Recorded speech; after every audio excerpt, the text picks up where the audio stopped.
Are you tired of the marketing guessing game? Does your website feel more like a digital billboard than a client magnet? If you're nodding along, you're not alone. And it's time to stop the uncertainty and start getting real results. Let's talk about your marketing spend. Are you just shelling out money every month and crossing your fingers? Do you ever wonder what impact your marketing is really having on your revenue? Well, it's time to take the guesswork out of the equation with Rise Up Media. We've been working with them for over a year, and the feedback from our fellow members has been fantastic. Rise Up Media is here to take your marketing to the next level. They'll even perform a full audit of your online presence, giving you the good, the bad, and even let you in on what your competition is up to that you're missing out on. And the best part, there's no obligation, no catch, no pressure. If you decide to work with them, their contracts are month to month. That's right.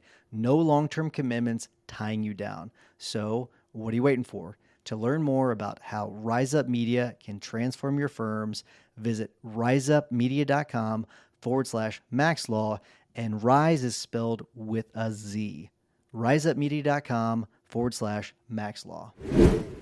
All right, Haley, this is a kind of an interesting one because I was telling Becca that I the idea was this that I really want to interview a paralegal and have them tell us that all the things that law firm owners are doing wrong. So, because the reality is that like the things that we do affect you all greatly, and what makes the difference between like whether we're going to succeed and fail a lot of times has to do with how happy the paralegals are and the assistants are and everything else. So I'm going to jump in with my questions because I want to get to as many of these as possible. But here's where I'm going to really kind of cut to the heart of it. What are some of the things that attorneys do that make your job harder than it needs to be? There's quite a few. My biggest thing is creating healthy boundaries, whether that's with the team or it's with the clients. So, on a personal level, between employee and attorney, there needs to be a respect for time to allow for quality control, allow to catch mistakes and make sure that we're not missing details. And then there also needs to be kind of this boundary between the attorney and the client. Clients always have this sense of urgency. Things need to get done right away. We see that especially now with Amazon being able to deliver things right away to your door. Clients kind of expect that from people now as well. So making sure that attorneys don't overpromise on deadlines. I'm going to get it to you by the end of today, when I know that's not quite possible, especially if you're already meeting with 3 or 4 other clients that day. So that's my biggest thing, is just healthy boundaries in the workplace. So something that our case managers do, which I think is really funny, and it's not something I ever asked them to do, but they look at the transcripts of my calls with clients and they just double check to make sure that I've not overpromised something. Which is pretty funny because I think attorneys are pretty bad about saying, because like we have these aspirational goals, we want to get this done by a certain time, certain date, and in our brains it's completely reasonable. In reality, the people that are actually doing a lot of the work, it's not. So I wonder if there's anything that you all have as non-attorneys that you all have developed internally to sort of protect yourselves, kind of like how our case managers look at the transcripts. Is there anything that you all have developed internally where you've kind of shielded yourselves from some of those mistakes that the attorneys might make? Absolutely. So this has been kind of a work in progress between me and my attorney. So I had switched over from doing estate planning to probate, two very different work areas. And when I kind of took it over, before I was presenting the case to my attorney, or before I was setting up those appointments with my attorney and the client, I would tell my attorney, hey, I think A, B, and C need to get done. Here's what I think those estimated timelines are going to be. If you feel like the situation is more urgent, please tell me beforehand so that I can allot the appropriate time. And if things need to get moved around, please tell me if A, B, and C are more important or D, E, and F are more important. So setting kind of a list of priorities, but also knowing what that workload is going to be before my attorney sets it up with the client. So you had mentioned communication before, and that's something I actually wanted to ask you about. I mean, you obviously gave the example of overpromising, but other than that, what are some examples of what bad communication from attorneys looks like? So from client to attorney or attorney to client, there's often this level of legal speech that my attorney kind of falls into.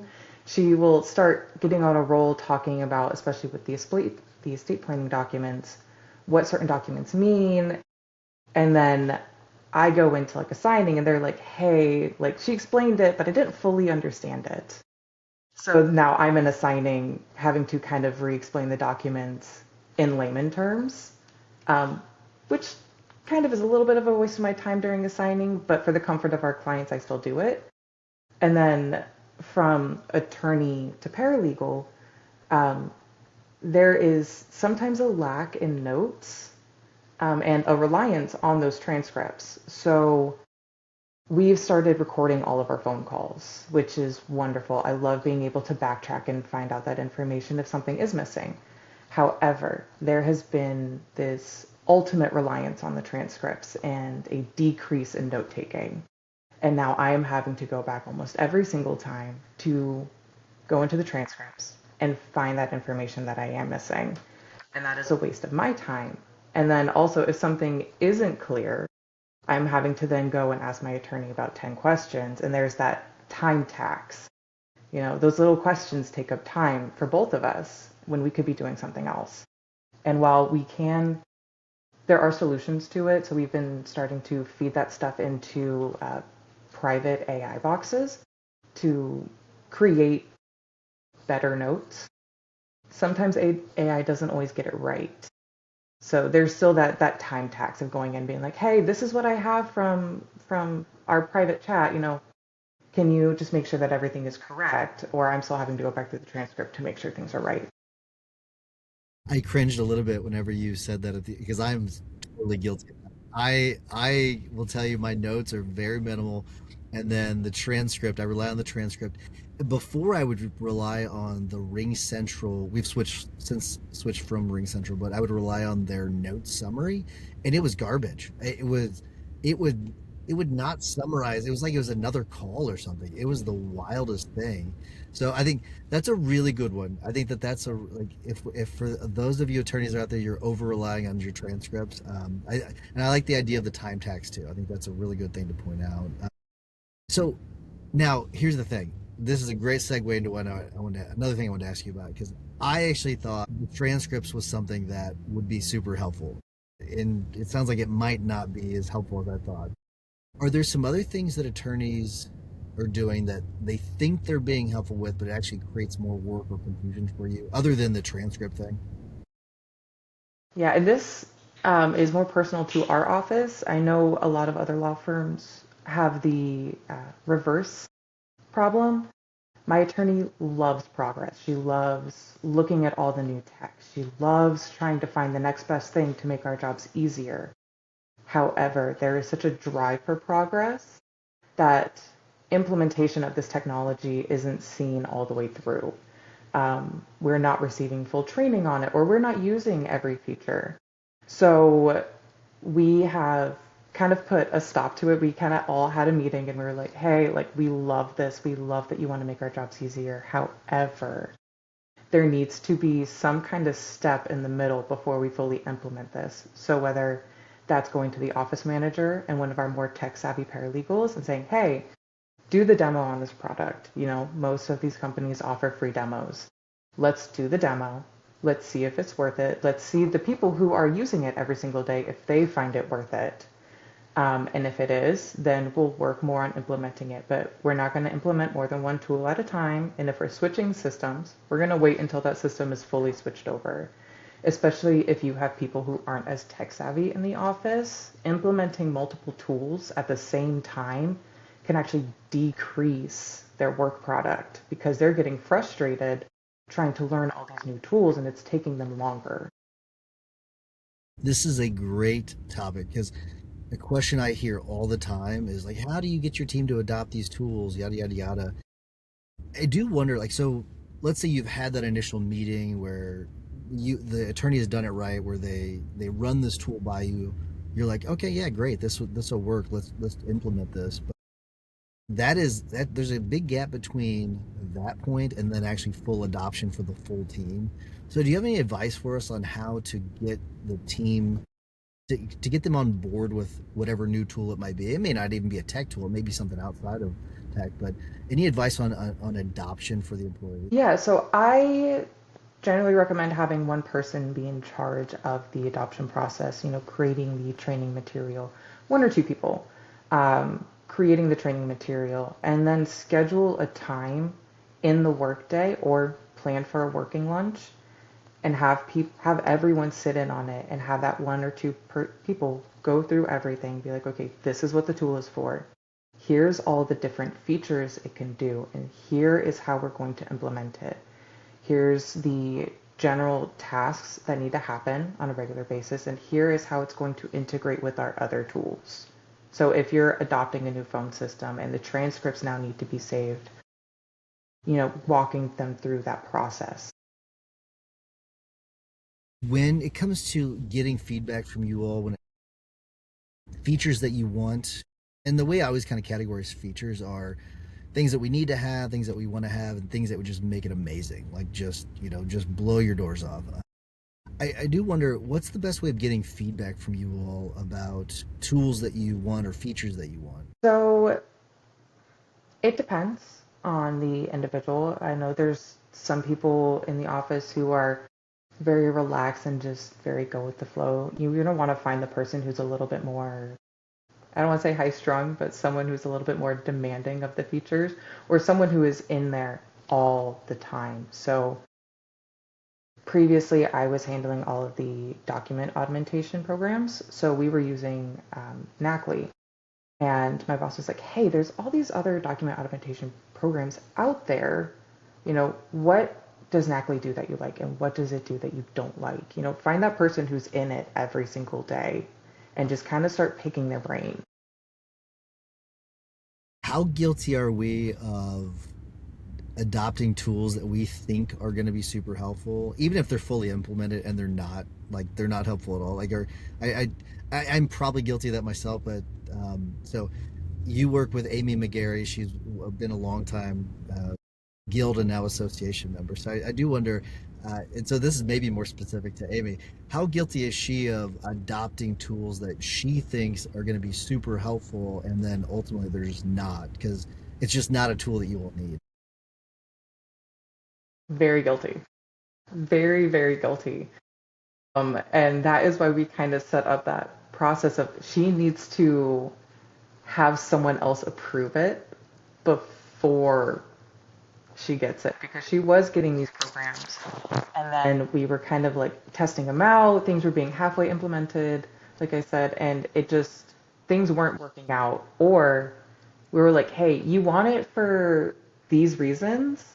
However, this program already does that. We're just not using it. So she's very guilty, and it's thankfully calmed down a little bit now that we've put that stop check in there.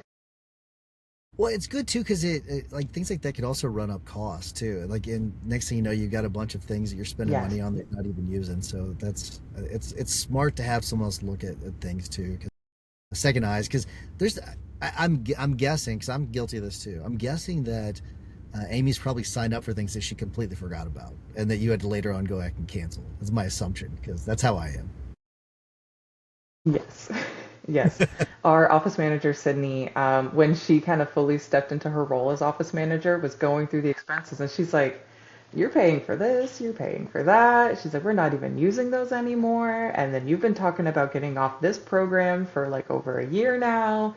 Let's actually get off that program. I think it's a common problem. Let's talk about training a little bit, because I think training to me, it's extremely important. It's one of the most important things you can do as a law firm owner. But what do you think are the biggest gaps you see in how law firms train their team? having ready to go training material. So I had mentioned before, I had moved from estate planning to probate, and I did not have the luxury of having a complete training manual or having the luxury of sitting down with the previous employee who was doing probate. So I was going from one area to a completely different area and having no idea of what I was doing. I hadn't even been cross trained. I had some very minimal contact with it, and that was about it. So Amy had me sit across her desk for about 3 straight weeks for 8 hours a day. Just every time she asked me to do something, okay, here's a million questions about why I'm doing that, what I need to do. And that could have been eliminated if I had had proper training material. There had been CLEs that had been thrown my way, and those only offer so much information, especially considering that most CLEs are general based. It's hard to find state specific ones that are going to offer you enough detail to really get you to be able to do the job. Absolutely. I mean, that's definitely not even scalable either. I mean, doing that with every single new player is just, to me, that's a nightmare. I wonder if you could go back. So imagine you're going through that transition again, where you're switching from one role to the next.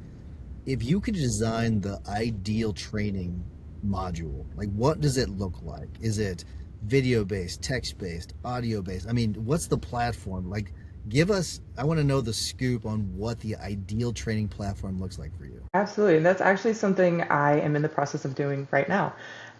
So I have pretty much created just one large master document, and there's going to be multiple parts of this program. So there's obviously the basic knowledge, but along with that basic knowledge, there needs to be a why. Why are we doing this? Why are these the steps? Provide examples as to how these come into play. So why we're doing intestate versus testate. What is self-proof? What are all these different terms? How do they affect our probate? And then having either picture diagrams of our filing systems. How does the document automation programs work? Having picture examples. And then there are training programs out there like Scribe where you can screen record, and it records per click. So setting those up so that people have a video and a step-by-step process of what that's going to look like and how things should be entered. But I think having a multimedia training material is going to be the best option because people learn differently. So I'm an experienced person. I want that hands-on experience. I want to be able to see what I'm doing. Other people, like one of our law clerks, he's a reader. He wants to read everything. So being able to kind of provide that training in a way that's going to work best for everyone is going to be the best option.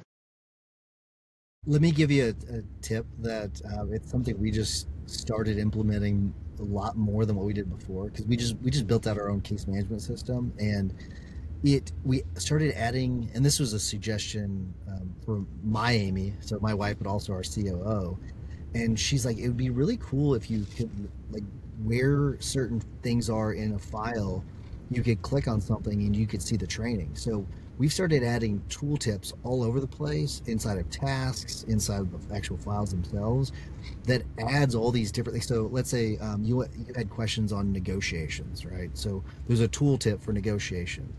There's a tooltip for the different types of insurance. And I mean, it's a full training module. So it's not just like, like 3 paragraphs. I mean, you click on it, it's a full training module. It's really cool.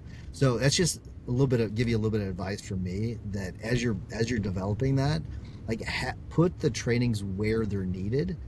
That is just like, I'll give you a more physical example of how that works. This is something I'd seen a video about this years ago, but it was this guy, he owned like this manufacturing company and they put instructions everywhere. So like, let's say you're at the copier and it says to, the copier is out of paper. Well, have right there on the copier instructions on how to load the copier with the paper and where is the paper. The paper should be right next to the copier, all these kinds of things.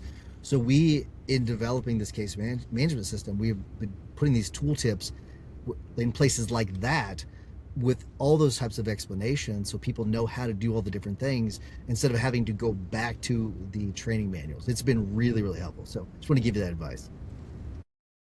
Yeah, absolutely. No, that's super helpful. And because we use Airtable, we should be able to do that pretty easily. That's a wonderful tip.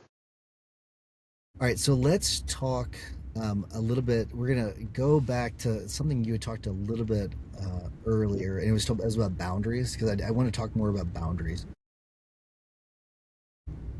There is a. I was actually just talking to an associate member 2 weeks ago, where he had an issue. It's the same issue that I was having with an attorney a year or two ago, where the one of the attorneys in the firm was calling and texting employees at night, needing things, right?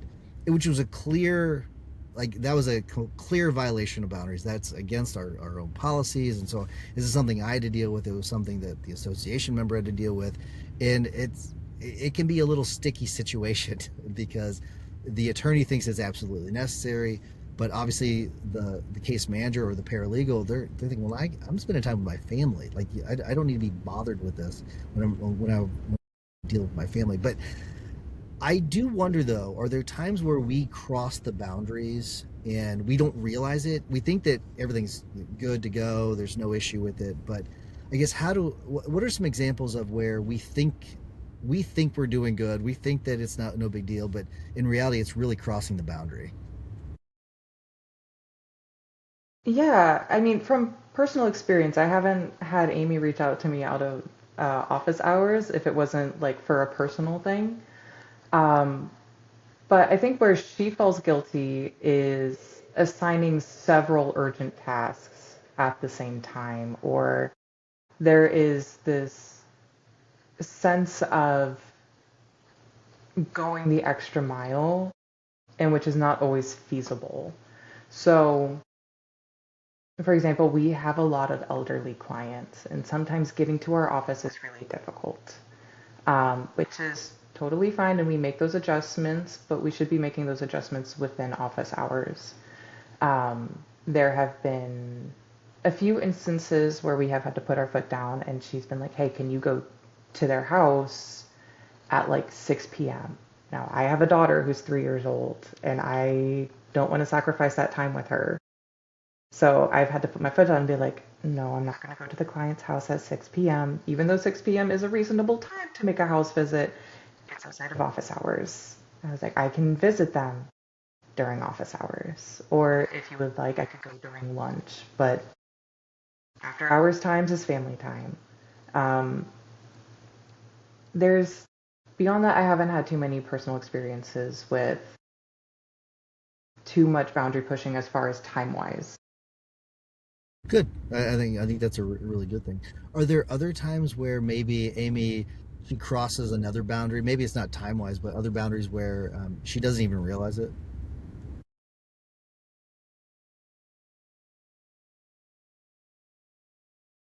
There's been project expectations that there've just not been like capabilities there to complete that project. And it's, let's use QuickBooks for example. So there was a specific project in QuickBooks that needed to happen, and she had asked me, and I was like, I don't have any QuickBooks training. She's like, oh, well, you'll figure it out. And I was like, unfortunately, that's not going to happen. Um, and same thing, had to put my foot down and be like, okay, you have someone else who is QuickBooks trained. Let's move that project to them. Let's see if they can complete it because I'm in the process of doing other things and I don't have the training. Um, and there have been times where I haven't been the one to set the boundary. It has been someone else in the office to set the boundary, be like, okay, this person has about 20 marbles in their cup and they can't hold 21. But this person only has 10 marbles in their cup. So let's maybe put that extra marble in the cup with 10 versus the one with 20. Or if, let's say, the person who has 20 marbles in their cup is getting overwhelmed and their cup is starting to overflow and they can't take another task, let's start divvying out those projects to the people who can take them. Okay, this is a great topic. I had not planned to talk about this, but this is great. I know that I've been guilty of it in the past. I've got luckily people that are a buffer that prevent this from happening now. But we're a firm believer in hiring A players and like only A players. But sometimes people can turn from an A player to a B player to a C player. That can happen over time. It just does. It's sometimes there's no explanation. Sometimes it's personal reasons, whatever.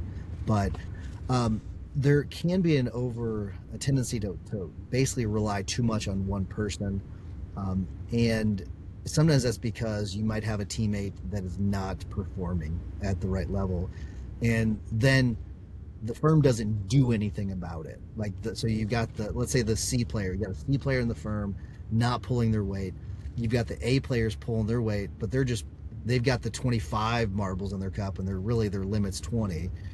So from your perspective, and I'm assuming you're an A player, otherwise Amy wouldn't have recommended you for the show. So how frustrating is it to you to see the C player, and we're not going to pick on anybody specific, this could be at another firm too, but how frustrating is it for you as an A player to see the C player, nothing being done with the C player, and you and the other A players pulling all the work, or doing all the work? It's extremely frustrating. And there's certain times where you can make allowances, and there are times where you can't make allowances. And now Amy's office is the first law firm that I've worked for, but I have done retail jobs and I've done customer service jobs, and I've seen it in other workplaces. It's not even entirely specific to law firms. There's always going to be A players, B players, C players, and it's always going to be frustrating for that A player and even the B player to see the C player not pulling their weight. And I think there needs to be a certain level of openness amongst the law firm owner, office manager, attorney, whoever it is that's going to be managing that, and the A players and the B players and the rest of the team, just to be like, hey, I'm a little frustrated. I've noticed these things going wrong. I have these projects, and just have a game plan before you go into these meetings. You're not there to pick on them. You're not there to point out all of their flaws. But if you are struggling with the workload you have and you're seeing something that your boss isn't, it might be time to bring that up. What would you say makes you feel respected and valued as an employee? Listening. Listening is one of the biggest things I love. I love when I know that Amy is listening to me because she acknowledges. She may hear the issue that I'm saying, and whether she agrees with it or not, she will tell me. She is acknowledging that I see an issue, and she is either going to tell me why she agrees, why she doesn't agree, or if we need to observe it a little bit longer. Listening, acknowledgement, and then game planning. Game planning, strategic planning, however it may be. If there are issues that I'm seeing or I'm experiencing, I want to game plan how to solve those problems. Whether I already have a game plan or I'm going to her, which I recently did. I was like, hey, we have a law clerk going out to go study for the bar, and I'm about to take on all of his cases. I need an assistant. I need someone to come in, back me up, because that's a lot of cases for one person to take. And so at that point, she was like, okay, let's bring in Sydney. Let's talk about how to fix this issue. There's been other times where I'm like, hey, I'm experiencing this issue with the client. And she's like, that's not really something we can fix. It's kind of something we just have to deal with. But, if you want to reduce communication because you're having issues, let's maybe see if one of the people at the front desk can handle communications and we can reduce it just a little bit. Or if someone's being really difficult, Amy's going to handle all the communication from now on, and they're just going to have to wait a little bit to fit into her schedule. I love the idea of the game planning because, well, one, I can tell you as an employer, I love whenever an employee comes to me and they come with a plan. I think it says a lot about them, but it's just great. But I can also imagine as an employee being a part of that plan where You can roundtable it, and you're part of the process. It's got to mean quite a bit to you whenever they actually come to you and they want your input on it. Yeah, absolutely. I find that game plans actually work better when you're involving the people who are going to be carrying out that game plan on a day-to-day basis because the attorney is not always going to be involved in that. So the attorney may have a concept of how that process works, but isn't experiencing it on a day-to-day. Whereas if you bring the paralegal into that game plan, the paralegal is going to be able to say, hey, actually, I do this on a day-to-day basis, whereas you think this is happening and that's not happening, or that's not how it works, or that's not how the communication with the clients work. So let's actually try to implement this instead, or let's rethink that a little bit. From your experience, why do you think that employees leave a good firm or a good company? I've seen a few different reasons. Um, Oftentimes it can be personal. Their expectations of what the job is doesn't match up with what they thought it was going to be in their head. It could be that it's more work. It could be that the time requirements aren't quite what they thought it was going to be, or they're transitioning from doing a waitressing job to a paralegal job where the hours are set. Um, there is also a difference in the way that clients talk to us as legal professionals versus how they would interact in other businesses. Are I've seen that people get really frustrated, and I always have to remind them, hey, these clients are coming from really hard situations. If someone's hiring an attorney for something, it usually means that something's gone wrong, or they need help, or there's something that they just don't understand. So having that empathy and compassion up front with them is really important. And yes, it can be frustrating sometimes. And yes, their emotions get the better of them sometimes. But we have to approach this with an open mind and consideration of where they're at in life. Um, yeah, there's a million reasons, but I find that either the workload is just too much or client communication is just a little hard to take sometimes. So I've noticed that there is a difference in the way you talk to me and attorneys and to other like non-attorneys. Like the way they talk to me versus the case manager is completely different. They could be rude to the case manager. They just maybe don't want to talk to the case manager. They just want to talk to the attorney. So how can we do a better job as attorneys of sort of handing over some of that authority to the paralegals, to the case managers, to the non lawyer staff, so that the clients trust them enough to actually speak to them and speak to them respectfully. Yes. So I have found that one of the biggest things Amy can do when she's initially talking to clients during the initial meeting is to say, hey, this is my paralegal. You're going to be talking to her on a regular basis. She is my trusted advisor in these matters. She's going to be relaying all communication to me. And before you see me, you're going to be talking to her. um, Having that attorney vocalize that they have that trust in the paralegal often eases the client's mind. Sometimes if they're going in and they've never talked to me before, or they've only had like a 15-minute conversation with me in which I'm going, this is a pre-screening, I'm going to run all this information by my attorney first, they may be like, oh, she doesn't know what she's doing, or, she's only like a step in the road. Um, Having that vocalized trust is really important. That's really good. All right, a few more questions. I like these three questions. So I want to make this really helpful for people that are listening to this or that are watching this. So if a law firm owner wanted to make their team happier and more effective in the next 30 days, what would you tell them to start doing immediately? I would say regular check-ins. And I know that's very broad, but a check-in may mean something different to each employee. So sit down and just ask them, how are you doing? How is work going? Are there things piling up outside of work that I may not be seeing that's affecting, and you may need to ease back a little bit? Let's see how you are feeling and how you are doing. Is there something that's giving you a hard time case-wise that, we can address? We have weekly sit downs with Amy. Every Wednesday, I sit down with Amy and I have an hour to 2 hours of her time, whether that's to go over cases or that's just to sit down and chat a little bit about life. You know, my daughter just got potty trained. Woo, yay, that's one more thing off of my plate. I feel less stressed at work because I don't have to worry about diapers.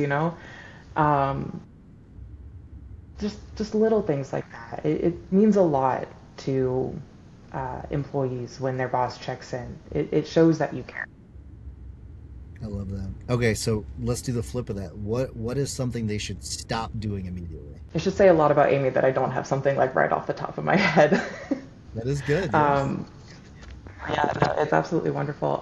Stop taking yes or no's as a blanket statement.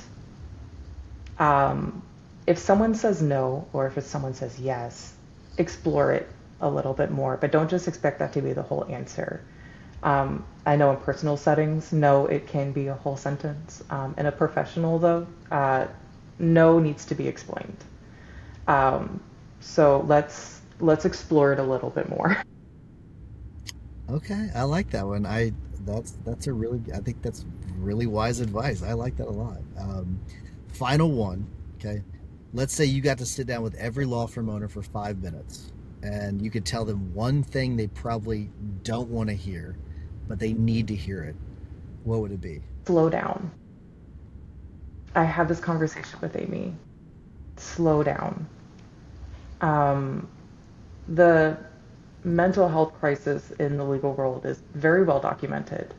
And I often find that the mental state of your attorney directly impacts the mental state of the office entirely. If your attorney is stressed and unhappy and overwhelmed, the rest of the office is going to be stressed and unhappy and overwhelmed. So if you find that the workload you've taken on is too much, or there's just too much going on, slow down. Take one less case that week. Maybe see if you can get help or you need to redistribute work in a different way. But slow down. That's great advice. It's really, really good. In other words, attorneys, you're stressing out your team's not stressing you out. So very good. Well, Haley, thank you so much for doing this. Really appreciate it. I've learned a lot just in this short amount of time talking to you. I think it's really good. I've learned a lot about myself, to be honest with you, too, about, maybe I shouldn't be doing those things. So really appreciate you doing this. Tell Amy I said hello, and thank you for coming on. If people want to reach out to you and say hello, it basically just say, hey, thanks for coming on, or asking you questions about things, how can they get in touch with you? Absolutely, they can email me. Do you want me just to say my email? Sure, go for it. Yeah, so my email is Haley, Haley, at amymcgarrylaw.com. That is AMYMCGARRYLAW. So Haley at amymcgarrylaw.com. Awesome. And we'll put it in the show notes as well, so people will have it. But thank you, Haley. Really appreciate it. You know that feeling when you leave a conversation with someone and suddenly your brain is firing on all cylinders again? That's MaxLawCon. This October in Atlanta, you'll be surrounded by law firm owners who are building smarter businesses, dialing in their systems, growing their teams, using AI, improving intake, marketing, and finances, all of it. The conversations, ideas, and people in this room will push you to think bigger about what's possible for your firm. And honestly, there's just something different about being around people who are actually doing the thing. Go to maxlawcon.com and grab your ticket today.